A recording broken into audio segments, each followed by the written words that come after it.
Meet Bobby Gray. You're witnessing the culmination of nearly 20 years of hard work, of endless battles and tireless dedication to a very specific cause. This is the moment of truth, and he knows it. All he has ever done has led to this very moment in time. His life's work. She's either going to fly or come crashing down in a spectacular ball of flames. And, as his captain, he alone is responsible for what comes next. Have you learned enough? Thought of everything? Done everything you possibly could? He asks his younger self, the naive romantic he was when it all started for him. It was the year 2007.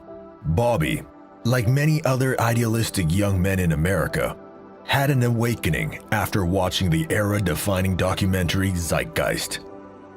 In it, to his horror, they discovered that the institution that prints the US dollar, the Federal Reserve, is not under the authority of the US government as everyone assumed, but completely owned and controlled by a private group.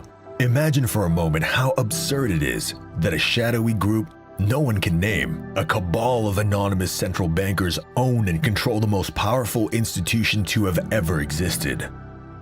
Even a child knows that the one supplying the money is in fact the real boss. This unelected group that decided itself unaccountable to any authority is free to decide the financial and economic future of entire nations without ever having to answer to anyone. Since its inception in 1913, the Fed has devalued the US dollar by more than 90%. It is a humiliation ritual that the US government incurs debt, borrowing its own debased currency from these clandestine bankers. A debt the American people are liable for through taxation, paying with their own labor for something the Federal Reserve simply creates out of thin air. That's right. None of it is backed by gold, silver, or any commodity of intrinsic value. It is simply numbers and printed paper, utterly worthless by itself. And then they charge an interest on it, which the citizen pays with their own blood, sweat, inheritance, and property, reducing humanity to mere livestock incapable of escaping their tax farms. For Bobby, it was unacceptable that such a thing was allowed to happen and continue unabated in the supposed land of the free and home of the brave. He decided it'll be his life's mission to make money honest again and return it back safely in the hands of the people. He founded the American Open Currency Standard in 2008. An organization for promoting alternative, decentralized, and free market currencies. He collaborated with his personal hero, U.S. Congressman and presidential candidate Dr. Ron Paul, the only major politician with the same mission of auditing the Federal Reserve and returning the U.S. dollar to the American people. By Dr. Paul's invitation, Bobby became a congressional expert, speaking in the United States Congress as an expert witness on financial services and parallel currencies. And now we'll go to Mr. Gray. Thank you, Mr. Chairman and members of the committee. My name is Rob Gray, and I was asked to testify today on the theory of competing currencies and the practical challenges that make such a theory difficult or impossible to implement. For nearly 5 years now, I've successfully directed the American Open Currency Standard. Bobby became a big believer in precious metals as the perfect commodity for exchange. After all, it is what all the major civilizations used for thousands of years, just before the inception of the fiat system imposed by the Fed. He chose silver above gold to make it more accessible and affordable for everyday use. For more than 15 years, Bobby ran one of America's most prolific private mints, producing numerous silver coins of international renown. This was not just about silver bullion, but also about encouraging a more discerning public, as each coin illustrated an important historical, financial, or even political lesson. It was during this time that the American Open Currency Standard, in collaboration with MJB Monetary Metals, made a commemorative bronze coin of this novel digital token all the tech bros were getting excited about. All they had to go on was the double-stroked capital B at the center, and the need to have the design contain digital, futuristic elements. Artistic liberties were taken by their designer, adding intrinsic circuit board imagery to integrate and complete the overall image. Bobby didn't know at the time, but he had actually just produced what would become the most widely recognized image of the Bitcoin coin. Only now, looking back, it is clear that fate was trying to nudge him into a direction he was not yet ready to go. Bobby noticed a concerning trend. Year upon year, the enthusiasm for silver bullion seemed to be waning, and what was worse, the very nail in the proverbial coffin, he noticed his customers kept getting older, and yet there were absolutely no young people to replace them. A definite generational shift had occurred. The new generations use their mobile phones and electronic devices to do business, to pay and trade, all of it online. He was betting against progress and convenience, a losing battle, no matter how noble his intentions. Bobby had the chance to get in on Bitcoin far earlier than most, but declined, as it seemed like a passing fad, not a millennia-old tangible asset, as proper money should be. He realized then he had failed to adapt with the times. He was trying to sell people on the horse and carriage when the youth were already looking to the stars and the new rocket ships to take them there. As a foremost expert on the matter, able to discern the integral components that would make for an honest money alternative, Bobby studied Satoshi Nakamoto's original white paper for Bitcoin and recognized instantly its superiority as a peer-to-peer exchange for its security and practicality, but most of all, its honesty. Here was a level of transparency never seen before. Every single coin is accounted for, when and how it is moved, and where it is held. This is where gold and silver fell flat. There was no way to know exactly how much of it there really was, and the fact that the elite already hoarded most of it. Bobby had an epiphany.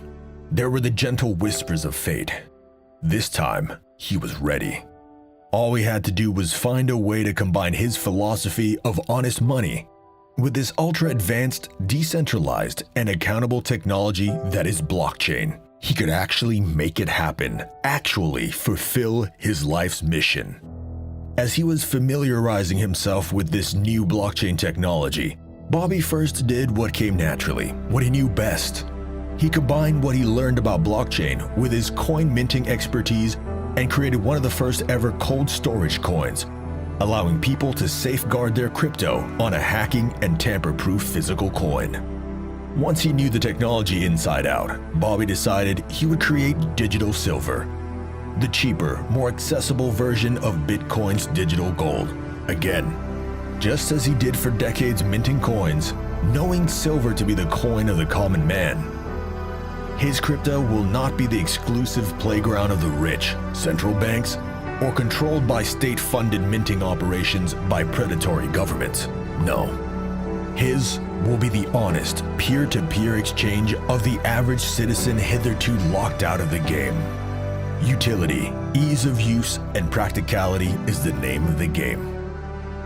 As a prerequisite, Bobby created a peer-to-peer cryptocurrency that can be traded on crypto exchanges. For more convenient exchanges, the best option was a Litecoin clone, Layer 1 blockchain, with its 3 times faster confirmation and transaction speeds. Having studied all the major cryptos in the market, Bobby created a very specific list of criteria he must implement to engineer his attempt at the most honest of cryptos. Firstly, he implemented a permission-required closed network mining system, meaning you require a verification code to join the network. Naturally, this is to prevent powerful groups with unlimited resources to overwhelm, take control of, or crash the system. Shares in the mine are capped at 9 units per person, again, to prevent disproportionate control by powerful institutions. TexitCoin, we'll get back to the name and the meaning behind it, was launched with no initial coin offering or hidden investors. It is entirely community funded. This is to prevent the sad state of affairs where most cryptos launch with a disproportionate amount of its coins already owned by hidden groups. This is not decentralized, and in fact, the driving force behind the dreaded pump and dump phenomena. TexitCoin, or TXC, is driven by community mining. The engine is that of the individual miner, simply doing what is in his or hers best interest. The grassroots, decentralized and community-driven approach reaches beyond your typical crypto or tech bro crowd, creating enthusiasm and participation in rural communities which have traditionally been indifferent to crypto. Any kind of elitism is scrapped to include the widest swath of humanity possible, as a people's currency should. So why call it TexitCoin? Well, Texit refers to Texas exit. Exit from what? An exit from the fiat, debt-based monetary system. And why Texas? The answer is that Texas is the capital of crypto in the US. Texas has a GDP comparable to that of Australia, and with its own independent power grid, produces the biggest and cheapest power supply in the country. Perfect for crypto mining. Elon Musk, Samsung, Apple, and Nvidia have all set up or is in the process of setting up factories in Texas, emerging as a major hub for tech, crypto, AI, and advanced microchips. To protect himself and everyone involved, Bobby went to extreme pains to make the operation as transparent as possible. Every detail about the daily operations of TXC, every number, chart, and statistic can be viewed in real time on the TXC dashboard and Explorer on their website. There are no hidden aspects. Bobby even does weekly video calls to supply updates and answer live any questions or concerns the public might have. Now that he has built it and sees that it works, how does he scale it for widespread global adoption? Since there is a correlation between the value of the coin and the growth of the mine, one of TXC's main priorities is the massive expansion of its mining capacity. TXC makes use of L9 A6 miners, the most powerful and efficient script miner available and the best choice for economic and environmental sustainability.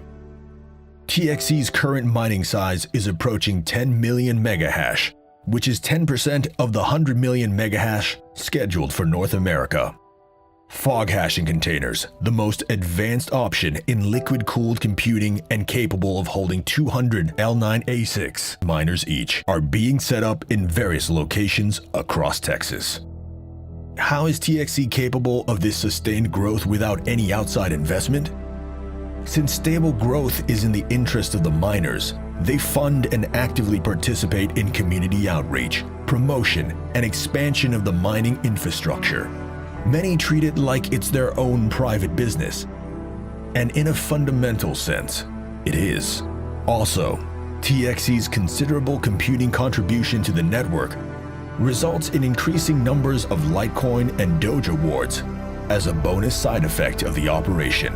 These free rewards by itself will soon be enough to pay all electricity costs for the mine. Bobby designed TXC so that growth is an integral component of how the machine operates. For instance, individual TXC miners use the coins they have earned to support the price of TexitCoin on the market to create liquidity. They only support it at a price they can maintain in order to then sell their coins at a profit. This organic synergy is the reason TXC have thus far grown in such a predictable, stair-step way, without major spikes or dips, as it is in the community's collective best interest to maintain steady growth. These are the fruits of decentralization, and since there are no hidden investors with a disproportionate stake, the possibility of massive spikes and sudden sell-offs are very unlikely. In a sense, this allows these miners to serve as their own banks and day traders. Over the next 5 years, TXC plans to build a 100 million megahash mine in Europe, Asia, Africa, and South America. With each new mine operation, the plan is for the existing mines to support the new mine with the intention of facilitating liquidity and growth. The idea is to create an interconnected system whereby the minds of these different territories support each other to foster resilience in times of economic hardship, political turmoil, or even war. Indeed, to become simply too big and too integrated to be shut down by those who benefit most from humanity's financial servitude.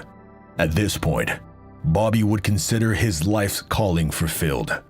Having given humanity the model for a sustainable, transparent, and most importantly, honest money alternative he set out to do all those many years ago. These blockchain technologies point to a near future where there would be no reason for the central banks and any other predatory power structures to have any involvement whatsoever in monetary exchanges between individuals. These institutions that derive most of their power by imposing themselves upon the people as the arbiters of exchange will simply have no justifiable role to play anymore, as blockchain does a far superior job and will replace them. This would result in a tremendous power shift and a return of agency back in the hands of the people. These are the types of conditions that allow for the flourishing of creativity, ingenuity, and industriousness. Just like the Renaissance of Europe, it can signify the dawn of a new golden age. Your part in this is to research and learn all you possibly can. The future is bright if we make it so. We'll see you there.